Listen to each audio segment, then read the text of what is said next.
Okay, everybody, this is part 2 of Cleansing and Detoxification.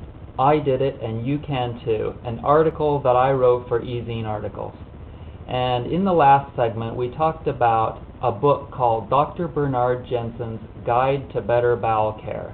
I highly recommend it, and I'd like to go over briefly what is required to do an enema. Number 1. Start out by going to the drugstore and buying one of those red water bottle enema douchebag combos. They only cost about $5. Number 2, when you get home, fill the bag with body temperature water and hang it in a high place above where you can lay comfortably on a towel on the floor. In parentheses, you may use filtered water or herbs like neem, or do a coffee enema to cleanse the liver of toxins. Number 3, lube the anus with a natural oil like olive oil. Number 4, insert the tip of the injector into the anus and release the water. Stop the flow if needed, then resume. Fill the colon and then massage the abdominal area in different positions while you're lying on your back, on your knees, on your side, etc. Number 5, evacuate by hopping on the toilet and blasting it all out. Number 6, repeat this process several times until the water comes out clear. Very important. You can't just do it one time. You've got to get it completely cleaned out. Get that large intestine cleaned out until the water comes out clear. Okay, so you will also need to vomit, sweat, skin brush, do hot foot baths, cry, scream, and many other toxin release methods, possibly for many years, until you're starting to feel better and be happy with your life.